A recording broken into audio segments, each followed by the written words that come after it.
अस्सलाम वालेकुम everyone. Children's encyclopedia के नए एपिसोड में आपका खुशामदीद। अस्सलाम वालेकुम दोस्तों। आज की वीडियो में हम दो बहुत ही एक्साइटिंग वर्ड्स के बारे में जानेंगे और वो दो एक्साइटिंग वर्ड्स जैसा कि आप देख रहे हैं वो है बैक्टीरिया और दूसरा है बैलून्स और एयरशिप्स। इस इंफॉर्मेशन को मजीद एक्साइटिंग बनाने के लिए मैं आपसे इस एपिसोड के आखिर में कुछ सवालात करूंगा और मैं आपसे एक्सपेक्ट करता हूं कि आप उन सवालात के जवाब इस वीडियो में कमेंट सेक्शंस में जरूर दीजिए। ओके, तो चलते हैं आज के दो टॉपिक्स की तरफ। चिल्ड्रंस एनसाइक्लोपीडिया में जो पहला टॉपिक हम पढ़ेंगे वो है बैक्टीरिया के बारे में। बैक्टीरिया बहुत छोटे छोटे माइक्रो ऑर्गेनिजम्स होते हैं, खुर्दबीनी जानदार, जिनको हम अपनी आंखों से नहीं देख सकते। ये इतने छोटे होते हैं कि एक फुल स्टॉप के ऊपर तकरीबन 100 से ज्यादा बैक्टीरिया जो है वो समा सकते हैं, वो आ सकते हैं। बैक्टीरिया जो होते हैं ये तकरीबन हर किस्म के माहौल में जिंदा रह सकते हैं। ये खुश्की में भी होते हैं, हवा में भी होते हैं, पानी में भी होते हैं और गहरे समंदरों में जहां पर जिंदगी का कोई नामो निशान नहीं है, बर्फ की तह के नीचे, वहां पर भी बैक्टीरिया जो है वो जिंदा रह सकते हैं। कुछ बैक्टीरिया अपनी खुराक खुद बना सकते हैं, जैसे कि प्लांट्स, पौधे सूरज की रोशनी से अपनी खुराक खुद बना सकते हैं। और कुछ बैक्टीरिया जो होते हैं वो अपनी खुराक के लिए दूसरे जानदारों पर भरोसा करते हैं, वो दूसरे जानदारों पर डिपेंड करते हैं, वो उनसे अपनी खुराक जो है वो हासिल करते हैं। बैक्टीरिया का नाम सुनकर हमें थोड़ा सा वियर्ड लगता है, क्योंकि वो बहुत सारी बीमारियां फैलाने में भी जो है वो उसमें भी इन्वॉल्व होते हैं और बहुत सारे बैक्टीरिया बहुत सारी बीमारियां पैदा करते हैं। लेकिन बहुत सारे बैक्टीरिया ऐसे भी होते हैं जो बहुत अच्छे होते हैं और हमारे लिए बहुत बड़े बड़े काम करते हैं। वो हमारी सेहत में एक अच्छा किरदार अदा करते हैं। हमारी खुराक की नाली में बैक्टीरिया रहते हैं और वहां पर वो हमसे खुराक हासिल करते हैं, लेकिन बदले में हमें बहुत अच्छे अच्छे और महंगे महंगे केमिकल्स जो है वो बना कर देते हैं। और अगर वो बैक्टीरिया ना रहे हैं हमारे सिस्टम, हमारे हमारे खुराक की नाली में, तो इंसान के खाने का निज़ाम जो है वो डिस्टर्ब हो जाता है। और इस तरह यही वो हेल्दी बैक्टीरिया हैं जो योगर्ट में पाए जाते हैं, जो दही में होते हैं। इसलिए पेरेंट्स चाहते हैं कि उनके बच्चे अच्छे से दही खाएं, ताकि वो अच्छे वाले बैक्टीरिया उनकी बॉडी में जाएं और उनकी हेल्थ के ऊपर अच्छे अच्छे जो है वो असरात हों। बैक्टीरिया का एक और बहुत खास काम है और वो ये है कि हर वो चीज जो मर जाती है, जैसे कि जानदार, इंसान और पौधे, तो कुछ बैक्टीरिया उन मरे हुए जानदारों के जिस्म को तोड़ फोड़ देते हैं, जिससे वो गल सड़कर दोबारा जमीन का हिस्सा बन जाते हैं। ये कुदरत के लिए रिसाइकलिंग का काम करते हैं और इसी वजह से वो सारा मटेरियल और केमिकल जो जानदारों के जिस्म में इकट्ठा होता है, ये बैक्टीरिया उस केमिकल और मटेरियल को दोबारा जमीन का हिस्सा बना देते हैं। इन बैक्टीरिया को बोलते हैं डीकम्पोजर्स। और ये अगर ना हो तो आप गेस कर सकते हैं कि हमारे जमीन के ऊपर मुर्दा जानदारों के ढेर लग जाएं और ये हमारे लिए बहुत बड़े रिसाइकलर्स हैं। बहुत पहले लोग ये समझते थे कि जो खुराक पड़ी पड़ी खराब हो जाती है, जैसे कि अगर हम खुराक इस्तेमाल ना करें, खाना नहीं खाएं, तो वो कुछ अरसे के बाद खराब हो जाता है। लोग ये समझते थे कि जो खुराक खराब हो जाती है, दरअसल ये खुद जरासीम बन जाती है, ये बैक्टीरिया, फंगस, फफूंदी बन जाती है, इसी वजह से ये खराब हो जाती है। लेकिन पहली बार एक फ्रेंच साइंटिस्ट ने, जिसका नाम था लुइस पैस्चर, इन्होंने ये साबित किया कि दरअसल खुराक जरासीम नहीं बनती, ये बाहर से जरासीम आते हैं जो खुराक को खराब करते हैं।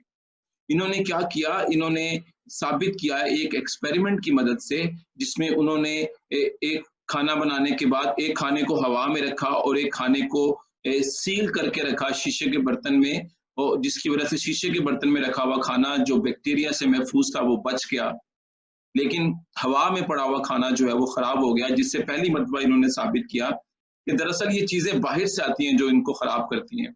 और इन फेमस साइंटिस्ट का नाम, जिन्होंने पहली बार बताया कि खाना खराब कैसे होता है, उसे कहते हैं, उनका नाम है लुइस पैस्चर। इनके नाम से शायद आपके दिमाग में एक और टर्म आए जिसे बोलते हैं पेस्चराइजेशन। पेस्चराइजेशन एक तरीका है जिसकी मदद से दूध को महफूज किया जाता है। जो हम डब्बे में दूध इस्तेमाल करते हैं, उनमें से बहुत सारे दूध जो हैं वो पेस्चराइजेशन के अमल से महफूज बनाए जाते हैं। इस अमल को आसान जुबान में समझा ऐसे जा सकता है कि हम दूध को गर्म करते हैं खास टेम्परेचर तक, ताकि उसमें मौजूद तमाम माइक्रो ऑर्गेनिजम्स, बैक्टीरिया वगैरह मर जाएं जो दूध को खराब कर सकते हैं, और फिर उसके बाद उसको पैक कर लिया जाता है। इस तरीके से दूध जो है वो ज्यादा देर तक महफूज रह सकता है। दोस्तों, हमारा दूसरा टॉपिक जो है उसका नाम है बलून्स एंड एयरशिप्स। बलून सुनने में बहुत मजे की चीज लगती है। हम उनसे साथ खेलना पसंद करते हैं, हमें हमें उनमें हवा भर के उनको उड़ाना पसंद है, और वो बच्चों का हमेशा से एक फेवरेट टॉय रहा है। लेकिन बैलून्स को इंसानों ने बहुत बड़े बड़े मकासद के लिए इस्तेमाल किया है। उनमें सबसे फेमस बैलून्स जिनको हम जानते हैं उन्हें कहते हैं hot air balloons. Hot air balloons जो हवा में उड़ते हैं और इंसान को भी हवा में लेकर जा सकते हैं। इसके अलावा लोगों ने बलून्स की मदद से जहाज भी बनाए जिन्हें कहते हैं एयरशिप्स। इनके बारे में मजीद जानते हैं कि ये दोनों चीजें क्या होती हैं। आप लोग जानना चाहते होंगे कि हॉट एयर बलून्स हवा में कैसे उड़ता है, और अगर ये हवा में उड़ता है तो अपने साथ भारी चीजें जैसे कि एक टोकरी और उसके अंदर एक इंसान उसको हवा में कैसे ले जाता है। इसका राज इस बात में जुड़ा है कि जो गर्म हवा होती है वो दूसरी हवा के मुकाबले में हल्की हो जाती है, और जो हल्की शय होती है वो हमेशा जमीन से ऊपर उठती है। वो ठंडी हवा की निस्बत हमेशा उससे ऊपर रहना चाहती है। इसलिए अगर कभी आप किसी बैलून में गर्म हवा को फिल करें तो हल्की होने की वजह से वो गर्म हवा ऊपर की तरफ जाएगी, ठंडी हवा से ऊपर जाने की कोशिश करेगी। इसीलिए वो बैलून हवा में ऊपर उठेगा और अपने साथ मौजूद टोकरी और इंसान को भी ऊपर लेकर चला जाएगा। इस मकसद के लिए लोग ये करते हैं कि उस बैलून के नीचे एक बड़ा सा बर्नर लगा देते हैं। ये कोई गैस नहीं भरते इस बैलून के अंदर, ये एक बर्नर लगा देते हैं। जब ये इस बर्नर को जलाएंगे तो बर्नर हवा को गर्म करेगा और वो गर्म हवा इस बैलून में इकट्ठी हो जाएगी। जो उस बैलून में गर्म हवा की मिकदार बढ़ती चली जाएगी वो बैलून हवा में उड़ना शुरू हो जाएगा, और जिसकी मदद से हवा की रफ्तार और हवा की मदद से ये हवा की डायरेक्शन में चलना शुरू हो जाएगा। और इस तरीके से पहली मर्तबा आप यूं समझे कि इंसान जो है वो उसने अपने आप को हवा में बुलंद किया। इसके अलावा बलून्स को हवा में उड़ाने के लिए कोई ऐसी गैस का भी हम इस्तेमाल कर सकते हैं जो हवा से हल्की हो। जैसा कि हवा से हल्की गैसें कौन कौन सी हैं?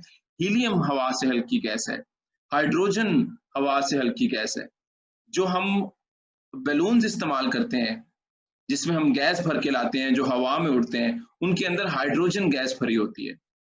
जो हल्की गैस होती है ये भी भारी गैस के मुकाबले में उससे ऊपर जाने की कोशिश करती है।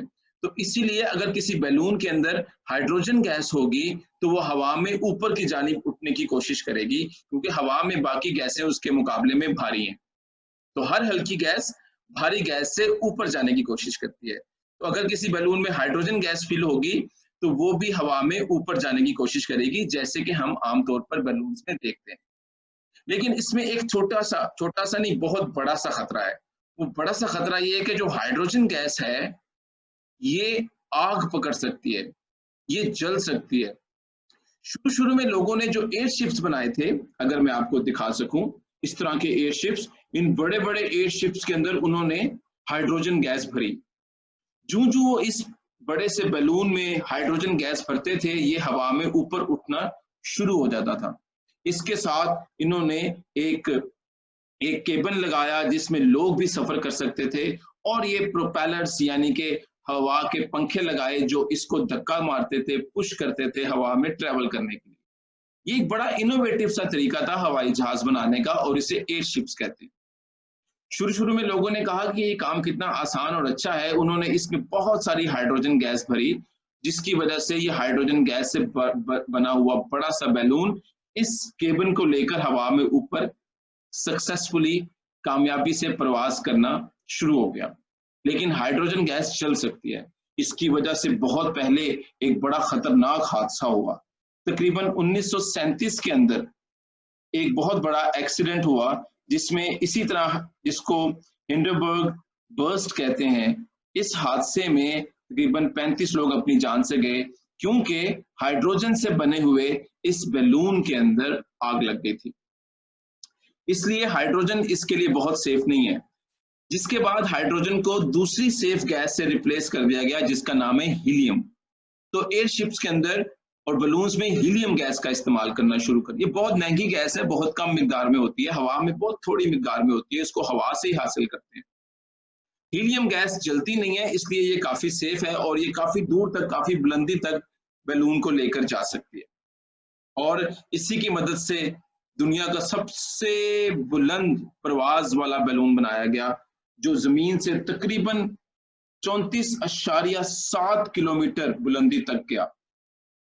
यानी कि हीलियम से बना हुआ एक बैलून जिसमें बैठकर लोग जमीन से रिकॉर्ड बुलंदी पर गए, तकरीबन 34.7 किलोमीटर बुलंद उस हीलियम के बैलून की मदद से। ये तकरीबन समझ लें आप, जमीन से बाहर तक चले गए, जमीन के बाहर स्पेस में। वहां पर उनके लिए सांस लेना भी मुश्किल था और इसके लिए वो साथ में ऑक्सीजन सिलेंडर्स और मास्क साथ लेकर गए। ये आज तक का सबसे बड़ा रिकॉर्ड है, 34.7 kilometers above the surface of the earth with the help of helium balloons. तो आज इन चीजों को हम रिप्लेस कर चुके हैं एरोप्लेन्स की मदद से, लेकिन हीलियम बलून्स और हॉट एयर बलून्स को दूसरे बहुत सारे मकासद के लिए इस्तेमाल किया जाता है। इनकी मदद से सेंसर्स और इंस्ट्रूमेंट्स को हवा में खड़ा किया जाता है, जहां पर वो मौसम के हालात को कंट्रोल करते हैं। लोग इसको जासूसी के लिए भी इस्तेमाल करते थे और इससे पहले दूसरे मुल्कों पे हमला करने के लिए भी इसको इस्तेमाल किया गया, लेकिन आज इसका इस्तेमाल ज्यादातर मौसमी हालात का पता लगाने के लिए करते हैं। तो ये थी आज की चिल्ड्रंस इंसाइक्लोपीडिया की एपिसोड। उम्मीद है आपको पसंद आई होगी, लेकिन मेरे पास आपके लिए 2 इंपॉर्टेंट सवाल हैं जिनके जवाब देना कमेंट सेक्शन में जरूरी है। पहला सवाल, जब कोई जानदार मर जाता है तो मरने के बाद उसका जिस्म गल सड़ के खत्म हो जाता है, ये काम कैसे होता है, ये कौन करते हैं? सवाल नंबर 2, हीलियम के बैलून की मदद से सबसे ज्यादा बुलंदी पर जाने का रिकॉर्ड किसने बनाया? मैंने इस वीडियो में आपको बताया कि वो कितनी बुलंदी तक गए। आपने ढूंढकर बताना है कि ये रिकॉर्ड किसने बनाया। आप सबका बहुत शुक्रिया। अगर आपको ये वीडियो पसंद आए तो इस चैनल को लाइक कीजिए, इसको सब्सक्राइब कीजिए और बेल आइकन के ऊपर क्लिक कीजिए। आप सबका बहुत शुक्रिया। डॉक्टर मुस्तफा की तरफ से अल्लाह हाफिज। आज के एपिसोड के लिए बस इतना ही। अंटिल नेक्स्ट टाइम, अल्लाह हाफिज़।